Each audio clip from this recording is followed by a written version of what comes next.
북한 신의주 인민병원 야간 당직실이 텅 비어 있었습니다. 당직 간호사는 흔적도 없이 사라졌고 그녀의 가운과 명찰만이 의자 위에 가지런히 놓여 있었습니다. 보위부는 즉각 수색에 나섰지만 그녀는 이미 압록강을 건넌 뒤였습니다. 저는 그 간호사였습니다. 혜선이라는 이름으로 7년간 인민을 위해 봉사했던 의료 일꾼이었죠. 그런 제가 왜 야간 당직 중 병원을 떠나야 했을까요? 왜 환자들을 버리고 강을 건너야 했을까요? 이 이야기는 실제 증언을 바탕으로 재구성했습니다. 국경 도시에서 간호사로 살았던 한 여성의 절박했던 선택과 하얀 가운을 벗고 자유를 향해 달려야 했던 그날 밤의 기록입니다. 꽃제비 채널은 여러분이 알지 못했던 탈북의 진실을 전합니다. 구독과 좋아요로 더 많은 이야기를 들려주실 수 있도록 함께 해주세요. 이제 제 이야기를 시작하겠습니다. 저는 평안북도 신의주에서 태어났습니다. 아버지는 철도성 간부였고 어머니는 방직 공장 노동자였습니다. 성분이 나쁘지 않았기에 평양의학대학에 진학할 수 있었고 졸업 후 고향인 신의주 인민병원에 배치되었습니다. 신의주는 특별한 도시입니다. 압록강 건너편으로 중국 단둥이 보이는 국경 도시죠. 밤이면 강 너머 중국의 불빛이 환하게 빛났습니다. 우리 쪽은 칠흑 같은 어둠인데 건너편은 별천지처럼 밝았습니다. 그 대비가 매일 밤 제 가슴을 찔렀습니다. 병원 생활은 고됐습니다. 의약품은 항상 부족했고 환자들은 넘쳐났습니다.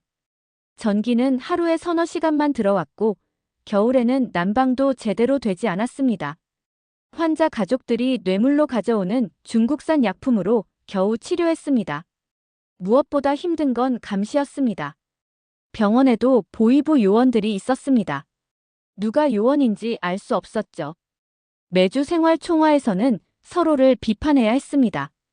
혜선 동무는 환자에게 우리 의료체계의 우월성을 충분히 선전하지 않았습니다. 이런 식이었습니다.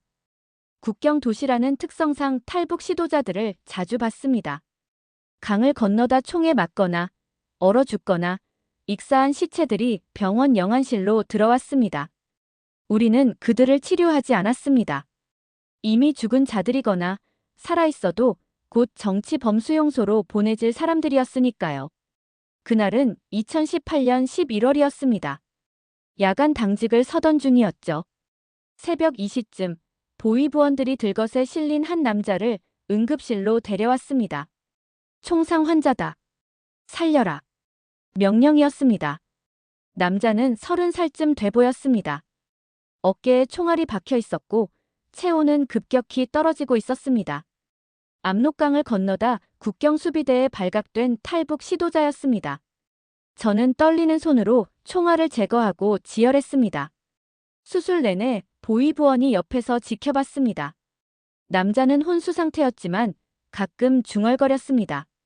아들, 우유 먹여야. 수술을 마치고 병실로 옮겼을 때 보위부원이 말했습니다. 이놈은 세 번째 시도다. 이번엔 살려서 본보기로 만들 거야. 그 말이 제 심장을 얼렸습니다. 다음 날 남자는 깨어났습니다. 저는 링거를 교체하러 들어갔다가 그의 눈을 마주쳤습니다. 그 눈에는 절망도 후회도 없었습니다. 오직 무언가를 간절히 바라는 빛만이 있었습니다. 간호사 동무. 그가 힘없이 말했습니다. 중국에 제 아들이 너무 배고파서 아빠를 기다려요. 저는 아무 말도 할 수 없었습니다. 그저 물만 먹이고 나왔습니다. 하지만 그날 이후 모든 게 달라졌습니다. 압록강 너머의 불빛이, 그 남자의 눈빛이 계속 제 머릿속을 맴돌았습니다. 일주일 후 남자는 끌려갔습니다. 어디론가. 아마도 요덕이나 화성 같은 정치 범수용소였겠죠. 저는 그날 처음으로 생각했습니다. 나는 왜 여기 있지? 나는 왜 이런 일을 보고만 있지? 남자가 끌려간 후 저는 변했습니다. 병원 일이 손에 잡히지 않았습니다. 생활 총화 시간에도 멍하니 앉아 있었고 동료들의 비판에도 제대로 대응하지 못했습니다. 수간호사 정의동무가 저를 불렀습니다. 혜선아, 요즘 무슨 일 있어? 정의동무는 저와 의대 동기였습니다. 가장 가까운 친구였죠. 하지만 그녀의 남편은 보이부 간부였습니다. 저는 조심스럽게 물었습니다. 언니, 우리는 왜 이렇게 살아야 할까요? 환자들은 약도 없이 죽어가고, 우린 제대로 치료도 못하고. 정의동무의 얼굴이 굳었습니다. 혜선아, 정신 차려. 그런 생각하는 거 아니야. 위험해. 그녀는 주위를 둘러보며 목소리를 낮췄습니다. 나도 알아. 힘든 거. 하지만 참아야 해. 여기서 살려면. 하지만 저는 더 이상 참을 수 없었습니다. 그날 밤 당직을 서며 결심했습니다. 나도 강을 건너겠다고. 이 하얀 가운을 벗겠다고. 문제는 어떻게냐는 것이었습니다. 신의 주는 국경 도시라 감시가 삼엄했습니다. 강변에는 철조망과 지뢰밭이 있었고 순찰대가 24시간 돌았습니다. 개인적으로 강을 건너는 건 불가능했습니다. 저는 몇 주간 조심스럽게 정보를 모았습니다. 장마당에서 중국 물건을 파는 상인들, 밀수꾼들과 대화했습니다. 그리고 마침내 한 여성을 만났습니다.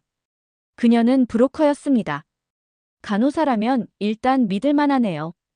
여자가 말했습니다. 하지만 돈이 필요해요.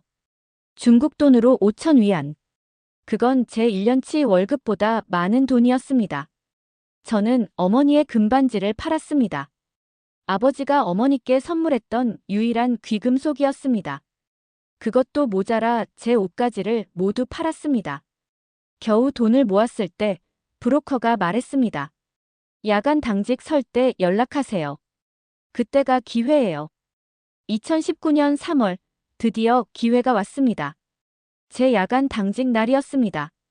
브로커에게 연락했고 그녀는 오늘 밤 11시 병원 뒷문으로 나와요라고 말했습니다. 그날 오후 저는 평소처럼 병원에 출근했습니다. 가방에는 최소한의 짐만 넣었습니다. 어머니 사진 한 장, 신분증, 그리고 모아둔 돈. 더 가져가면 의심받을 것 같았습니다. 저녁 8시 당직이 시작되었습니다. 함께 당직을 서는 동료는 영수 동무였습니다. 나이 많은 남자 간호사였죠. 그는 금방 당직실 소파에서 코를 골기 시작했습니다. 9시, 10시, 시간은 천천히 흘렀습니다. 심장이 미칠 듯이 뛰었습니다. 손은 계속 떨렸습니다. 회진을 돌며 환자들을 확인했습니다. 평소처럼. 아무 일 없는 것처럼. 10시 30분, 저는 화장실에 간다고 말하고 당직실을 나왔습니다. 복도는 어두웠습니다. 비상등만이 희미하게 빛났습니다. 저는 조용히 계단을 내려갔습니다. 그때였습니다. 누군가 제 이름을 불렀습니다. 혜선 동무. 심장이 멎는 줄 알았습니다. 돌아보니 정의 동무였습니다. 그녀는 왜 여기 있는 걸까요? 야간 당직도 아닌데. 언니. 왜? 제 목소리가 떨렸습니다. 정의 동무가 가까이 다가왔습니다. 그녀의 눈이 제 가방을 향했습니다. 긴 침묵이 흘렀습니다. 저는 모든 게 끝났다고 생각했습니다. 하지만 정의 동무는 조용히 말했습니다. 빨리 가. 내가 30분만 시간 벌어줄게. 그녀의 눈에 눈물이 맺혔습니다. 미안해, 나는 못 가. 하지만 너는 가. 살아. 저는 그녀를 꼭 안았습니다. 고마워, 언니. 정말. 더는 말할 수 없었습니다. 가. 정의 동무가 저를 밀었습니다. 지금 당장. 저는 뒷문으로 뛰어나갔습니다. 어둠 속에서 누군가가 손전등을 깜빡였습니다. 브로커였습니다. 빨리요. 그녀가 속삭였습니다. 우리는 골목을 빠져나갔습니다. 신의주의 밤거리는 조용했습니다. 가로등도 없이 칠흑같이 어두웠죠. 우리는 담벼락을 따라 건물 그림자를 따라 움직였습니다. 강변으로 가는 길, 검문소를 지나야 했습니다. 브로커는 경비병에게 무언가를 건넸습니다. 돈이었을 겁니다. 경비병은 고개를 끄덕이고 우리를 보냈습니다. 마침내 압록강이 보였습니다. 강물은 검게 흘렀습니다. 3월의 강은 아직 얼음이 남아 있었고 물살은 빨랐습니다. 여기서 기다려요. 브로커가 말했습니다. 그녀는 강변으로 내려가 누군가와 신호를 주고받았습니다. 중국 쪽 브로커였습니다. 지금이에요. 뛰어요. 브로커가 소리쳤습니다. 저는 강으로 뛰어들었습니다. 물은 얼음장처럼 차가웠습니다. 순간 숨이 멎었습니다. 하지만 멈출 수 없었습니다. 저는 필사적으로 헤엄쳤습니다. 그때 뒤에서 고함 소리가 들렸습니다. 거기서 쏜다. 국경 수비대였습니다. 총성이 울렸습니다. 탕, 탕. 물보라가 제 옆에서 튀어 올랐습니다. 저는 물속으로 잠수했습니다. 폐가 터질 것 같았습니다.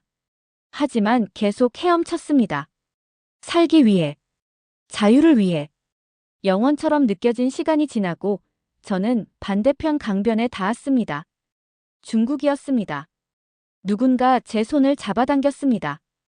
빨리, 차로. 중국 브로커였습니다. 저는 온몸이 젖은 채로 차에 올랐습니다. 차는 즉시 출발했습니다. 뒤돌아보니 북한 쪽에서 손전등 불빛이 춤추고 있었습니다. 저는 그제야 숨을 내쉬었습니다.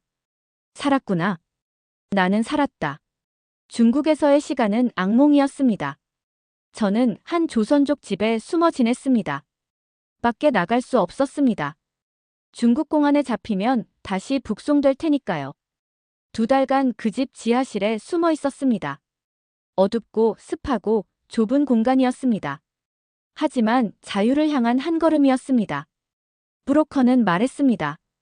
한국까지 가려면 더 많은 돈이 필요해요. 동남아를 경유해야 합니다. 저는 그 집에서 청소와 설거지를 하며 조금씩 돈을 모았습니다. 5월이 되어서야 출발할 수 있었습니다. 가짜 중국 여권으로 비행기를 탔습니다. 베트남 하노이행이었습니다. 하노이에서 다시 브로커를 만났습니다. 한국 대사관으로 가세요. 거기서 보호받을 수 있습니다. 그녀가 건넨 지도를 따라 걸었습니다. 대사관 앞에 섰을 때 저는 울음을 참을 수 없었습니다. 경비원에게 한국말로 말했습니다. 저는 북한에서 왔습니다. 도와주세요. 경비원은 놀란 표정으로 저를 안으로 안내했습니다. 영사님이 나왔습니다. 괜찮습니다. 이제 안전합니다. 그 말을 듣는 순간 저는 그 자리에 무너졌습니다. 일주일 후 저는 비행기에 올랐습니다. 인천행 비행기였습니다. 창밖으로 구름이 흘렀습니다. 저는 그 구름 너머 어딘가에 있을 제 미래를 생각했습니다. 인천공항에 도착했습니다. 대한민국, 꿈에도 그리던 자유의 땅이었습니다. 국정원 직원들이 저를 맞았고 저는 곧 하나원으로 향했습니다.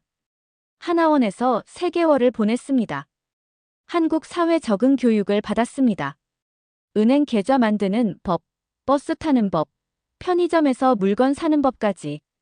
북한에서는 상상도 못한 것들이었습니다. 가장 놀라웠던 건 휴대폰이었습니다. 인터넷으로 전 세계 정보를 볼 수 있다니. 유튜브로 영화를 보고 포털 사이트에서 뉴스를 찾아보는 게 마법 같았습니다. 하나원을 나온 후 저는 서울에 정착했습니다. 북한에서의 의대 졸업장은 인정받지 못했습니다. 하지만 간호조무사 자격증은 딸 수 있었습니다.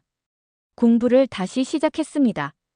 1년 후 저는 서울의 한 종합병원 간호조무사로 일하기 시작했습니다.